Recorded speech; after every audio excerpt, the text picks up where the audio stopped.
Olá, seja bem-vindo para mais uma aula, nossa aula comemorativa pelos 10 anos da página Língua Portuguesa no Facebook.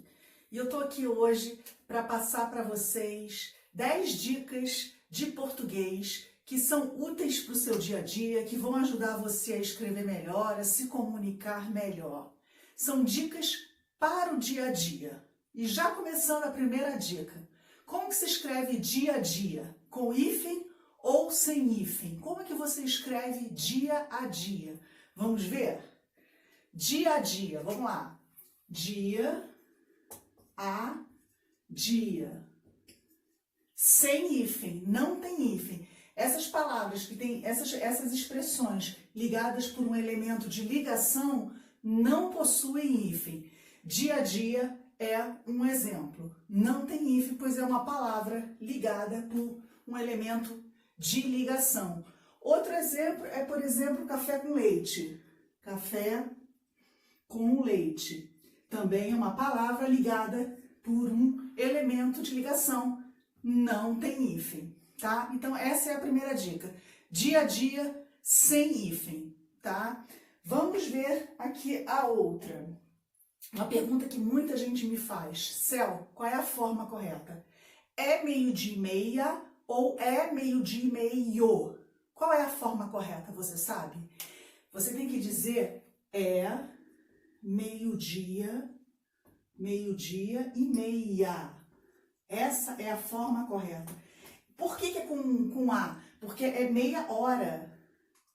É meio-dia e meia. Meia hora. Por isso que você só pode dizer meia hora. Aqui é meio-dia, concordando com dia. Aqui é meia, concordando com hora. E falando em horas, vale lembrar que quando você for usar a forma abreviada de horas, você tem que usar H minúsculo.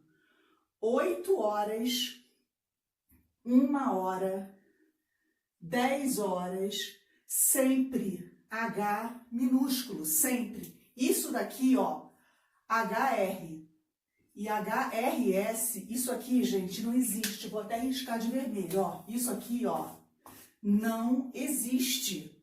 A gente vê muito por aí, mas não existe. HR e HRS não existe. E mais, nós costumamos ver também o símbolo de horas com um H maiúsculo. Não tá certo.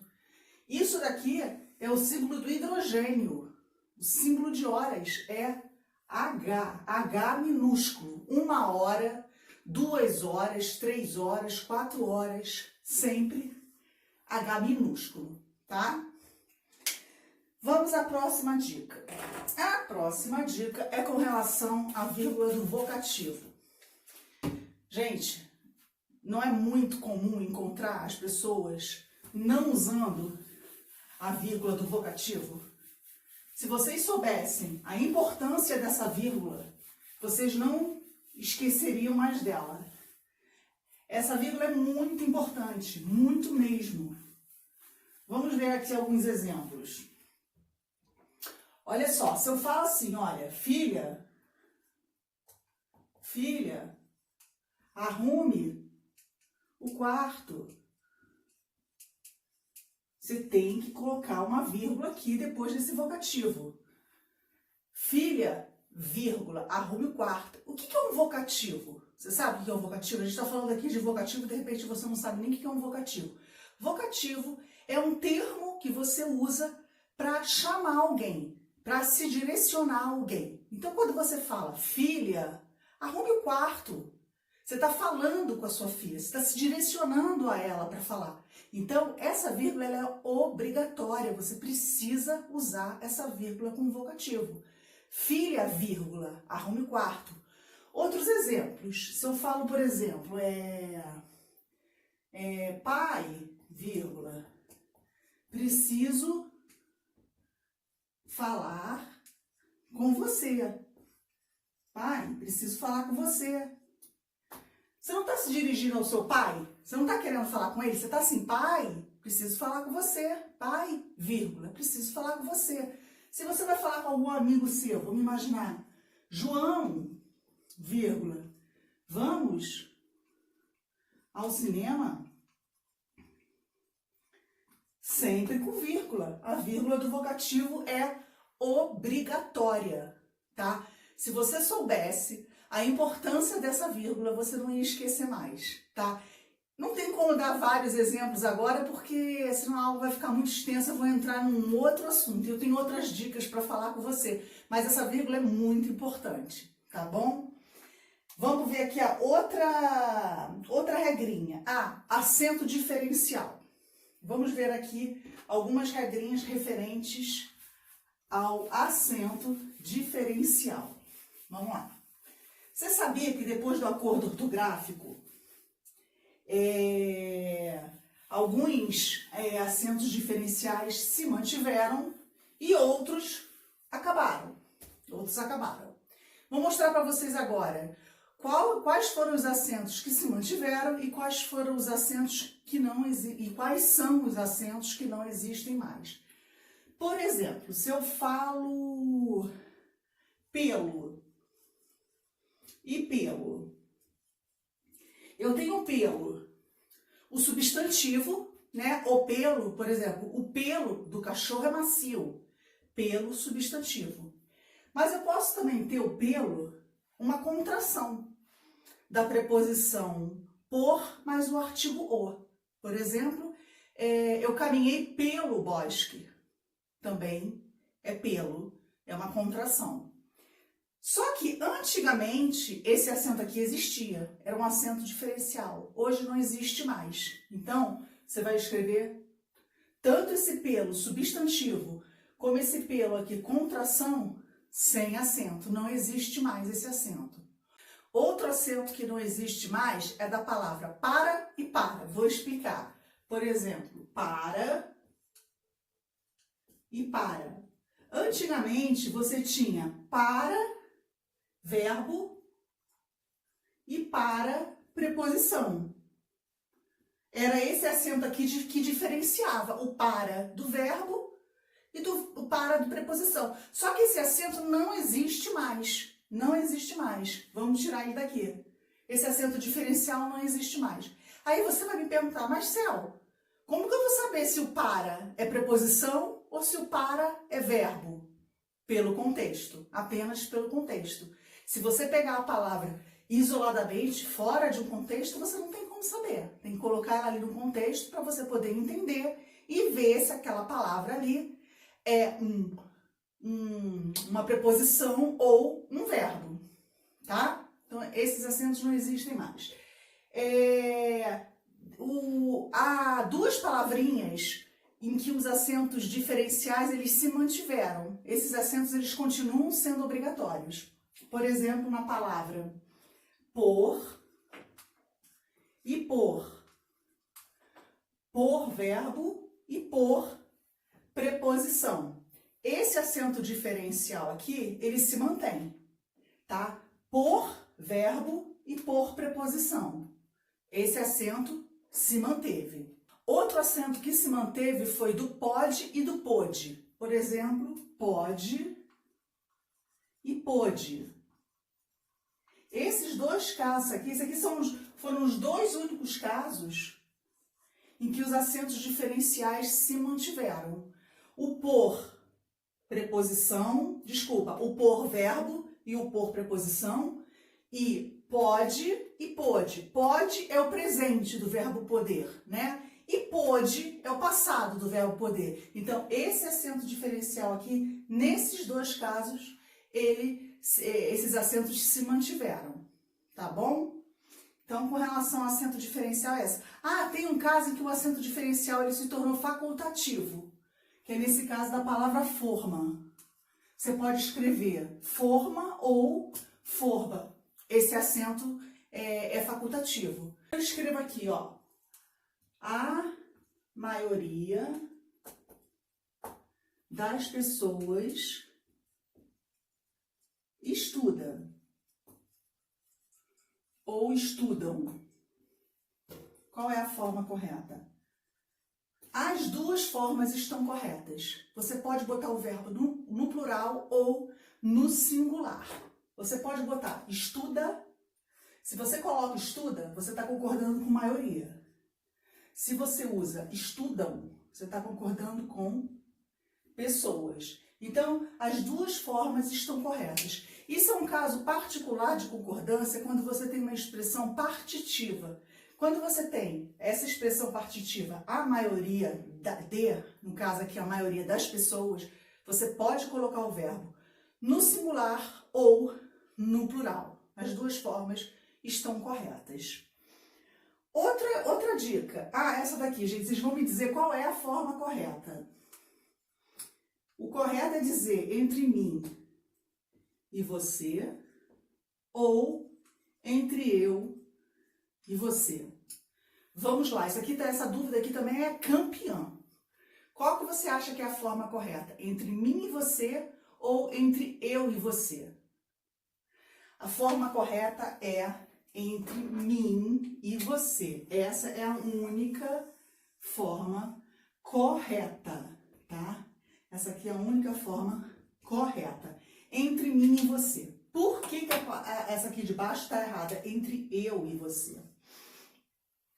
O eu é um pronome pessoal do caso reto. Eu, tu, ele, ela, nós, vós, eles e elas. São pronomes pessoais do caso reto. Os pronomes pessoais do caso reto, eles só podem funcionar como sujeito. Só como sujeito. Nesse caso aqui, o eu não está funcionando como sujeito. Então esquece. Os pronomes pessoais retos só funcionam como sujeito. Então aqui, ó, isso aqui está errado. Se você falasse também, olha, entre tu e você, tá errado, porque tu é um pronome pessoal reto, só funciona como sujeito, tá? Guarda essa dica, que essa dica é super importante. Entre mim e você é a única forma correta, tá? Vamos ver outra dica. Essa daqui é muito boa, gente. Essa aqui é muito boa. Também tem a ver com concordância verbal, tá? Muito boa essa daqui. Muita gente me pergunta também. Vou colocar 3 frases aqui no quadro. Você vai me dizer qual é a frase correta. Eu vou escrever assim, ó. Fui eu que fiz. Fui eu quem fiz. E fui eu quem fez. E aí? Qual é a forma correta? Tem 3 frases aqui. Fui eu que fiz, fui eu quem fiz ou fui eu quem fez. Qual é a forma correta? Você sabe? As 3. As 3 formas estão corretas. Eu vou explicar para você por quê. O que acontece aqui? Isso aqui, como eu já falei, é um caso de uma concordância verbal. Quando você tem esse tipo de concordância aqui, uma coisa muito importante observar, que às vezes o aluno não presta atenção nesse detalhe. Aqui, nós temos o pronome que, tá? É a concordância com o pronome que. Nesses 2 casos aqui, nós temos o pronome quem. É a concordância com o pronome quem. São concordâncias diferentes. Você vai entender agora. Quando você fala, fui eu que fiz, o verbo aqui, o fiz, está concordando com eu. Eu fiz. Só há essa possibilidade. Quando você tem o pronome que, o verbo tem que concordar com um termo anterior a esse pronome. Então, aqui no caso, é o eu. Fui eu que fiz, eu fiz. Concorda com o termo anterior ao pronome que. Nesse caso aqui, olha, fui eu quem fiz, o fiz está concordando com o termo anterior ao quem. Você nota que já mudou o pronome. Não é mais o que, é o quem. Então, fui eu quem fiz, o fiz é um pronome que está concordando com, o fiz é um verbo, desculpa, que está concordando com o termo que vem antes do pronome, o eu. Só que nesse caso aqui há uma outra opção. O verbo, ele pode concordar com o próprio pronome, quem fez. Então, está certo também. Então, você pode dizer, fui eu quem fiz, eu fiz, e fui eu quem fez. Quem fez. As duas concordâncias estão certas. Ou melhor, as três concordâncias estão certas. Tá? Vamos para a próxima. Ah, essa daqui também é muito boa. Todas são boas, né? Para mim, todas são boas. Não, porque eu procurei pegar, assim, umas dicas que eu vejo que as pessoas erram muito. Então, assim, são dicas, assim, diárias mesmo. Assim, aquelas dicas de português que te ajudam a melhorar na parte escrita e na parte oral também, na parte comunicativa, né? Vamos ver aqui a próxima dica. É com relação ao particípio, ao verbo do particípio. Muita gente me pergunta assim, Cel, qual é a forma correta? Eu tenho aceitado suas desculpas ou eu tenho aceito suas desculpas? Qual é a forma correta? Existe uma regra que deve ser seguida para você saber qual é o particípio que você vai usar. Você pode usar o particípio quando ele se classifica como um verbo abundante, que é um verbo que tem dois particípios. Você tem que saber a regra para saber se vai usar o particípio regular, que é aquele que termina em DO, ou o particípio irregular, que é aquele que não termina em DO. No caso do verbo aceitar, que foi o que eu dei o exemplo, aceitado termina em DO, é o particípio regular. Aceito é o que não termina em DO, é o particípio irregular. Mas afinal, como que eu vou usar esses particípios? Eu vou mostrar para você aqui agora. Se você fala assim, olha, eu tenho suas desculpas. Vamos lá, eu tenho aceitado ou eu tenho aceito? Quando você fala ou eu tenho aceitado ou tenho aceito, você vai ter aqui uma locução verbal. O que é uma locução verbal? É uma composição de dois verbos com valor de um. Se você tiver essa locução verbal e o verbo auxiliar, tá? Esse aqui é o verbo auxiliar, dessa locução verbal for o ter e o haver, você vai usar o particípio regular. Mas, se nessa locução verbal o verbo for ser, o verbo auxiliar for o ser ou estar, você vai usar o particípio irregular. Então vamos lá, vou explicar melhor isso. Eu tenho aceito ou aceitado suas desculpas. Aqui você tem a locução verbal, formada por um verbo auxiliar e o verbo principal. Você vai olhar para o verbo auxiliar. Que verbo é esse aqui? Não é o verbo ter? Se é o verbo ter, você vai ter que usar o particípio regular. E o particípio regular é aquele que termina em DO. É o que termina em DO. Então você aqui só pode falar, eu tenho aceitado suas desculpas. Você só pode usar o particípio regular, porque o verbo auxiliar é o ter. Agora, se eu falo assim, olha, suas desculpas foram por mim. E agora? Suas desculpas foram aceitas por mim ou foram aceitadas por mim? E agora? Qual é a forma correta? Agora você vai prestar atenção aqui, ó, na locução verbal. Foram. Aí você vai ver qual vai ser o verbo.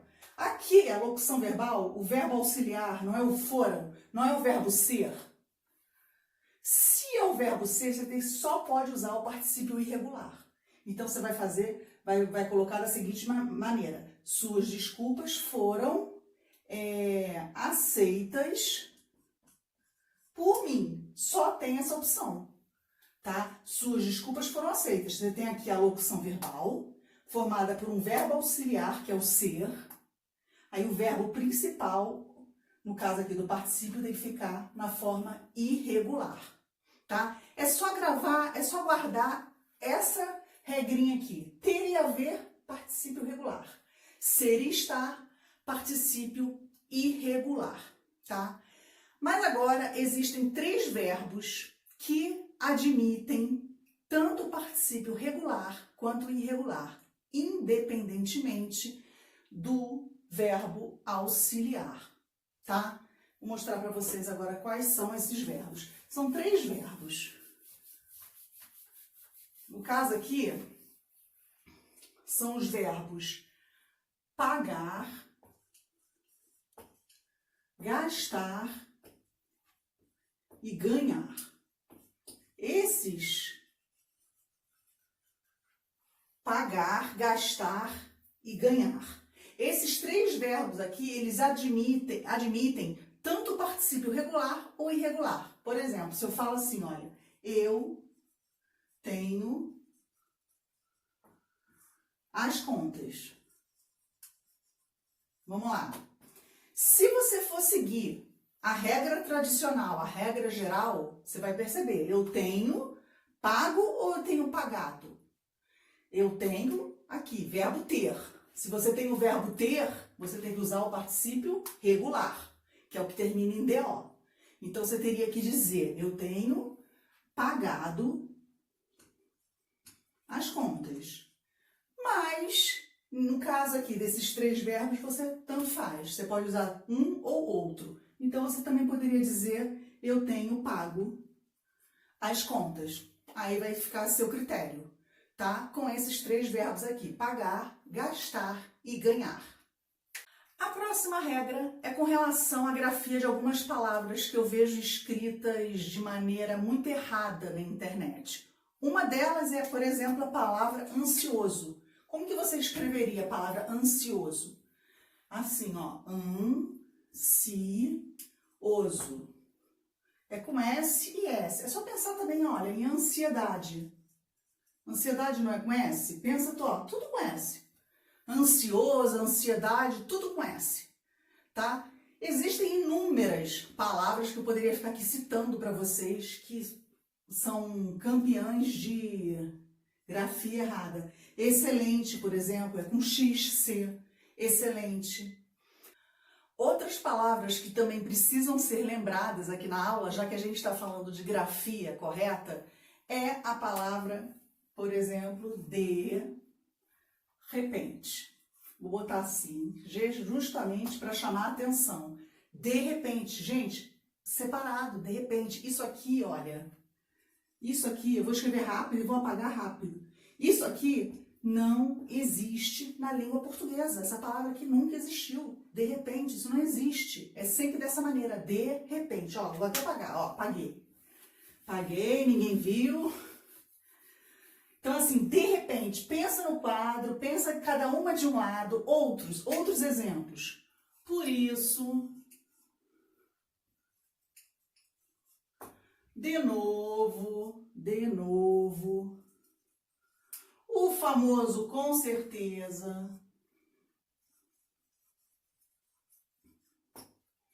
Aqui, a partir de, tudo separado, ó, a partir de. Lembrando que sem crase. É muito comum também encontrar isso aqui por aí, né? A partir de. Erradíssimo. Você saberia me dizer por que isso aqui está errado? Por que não pode ter crase aqui? Você saberia me dizer? Gente, nunca se usa crase antes de verbo. Nunca.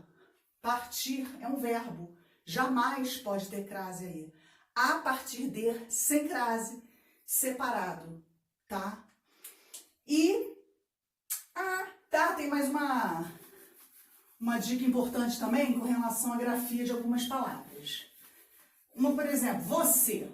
Parece uma palavra, assim, inocente, né? Você. Mas, nossa, como a gente encontra também, né? Escrita de maneira errada. Você. Olha aqui. Você. É assim que se escreve. Você, de repente, pode ter pensado em escrever você, assim, né? Você, no internetês, né? Você, né? Mas não. A gente tá falando, aqui a gente não está falando do internetês, não. Está falando do você mesmo. Você, é assim que se escreve. Muita gente cisma em colocar um C cedilha aqui. Tá errado. Tá errado. Você não tem C cedilha, tá? Por quê? Você jamais vai usar C cedilha antes das vogais E e I. Nunca. Olha aqui, você tem aqui as vogais. A, E, I, O, U. Você só vai usar C cedilha antes de A, O e U. Antes de E e de I, nunca. Não tem C cedilha. Ó. A C cedilha aqui não existe, tá? Antes do E e do I. Vou até tirar aqui para não... Aqui é só o C, tá? Então, olha só, vou dar um exemplo aqui para você. Ó. Aqui com S já tem aqui, né? Você. Com I, vamos pensar em cacique. Aqui, ó, cacique. Não tem C cedilha, tá? Cacique. Agora aqui com A, O e U. Por exemplo, se eu falo caça, tem C cedilha. Com O, poço, pode usar C cedilha. Com U, açude, posso usar C cedilha. Eu só posso usar C cedilha antes de A, O e U. Antes de E e de I, nunca. Guarda essa regra aí também, tá? Muito importante essa também para você não escrever de maneira errada. E a nossa aula termina por aqui. Espero que você tenha gostado, espero que as dicas sejam úteis a você. E quero agradecer mais uma vez a participação de todos vocês lá na minha página no Facebook, na nossa página no Facebook, que hoje completa 10 anos. São 10 anos de muito trabalho, de muita dedicação, de muito profissionalismo, de muita entrega, de muito amor pela língua portuguesa, que é isso que eu sinto, e é isso que eu tento passar para vocês diariamente. Eu espero que eu esteja conseguindo. São mais de 2 milhões de seguidores acompanhando o meu trabalho, e isso é uma responsabilidade muito grande para mim, que eu tento fazer com que vocês recebam o conteúdo da língua portuguesa de uma forma lúdica, de uma forma prática, de uma forma didática, para que vocês se apaixonem ainda mais pela língua portuguesa. Muito obrigada de verdade e até a próxima aula.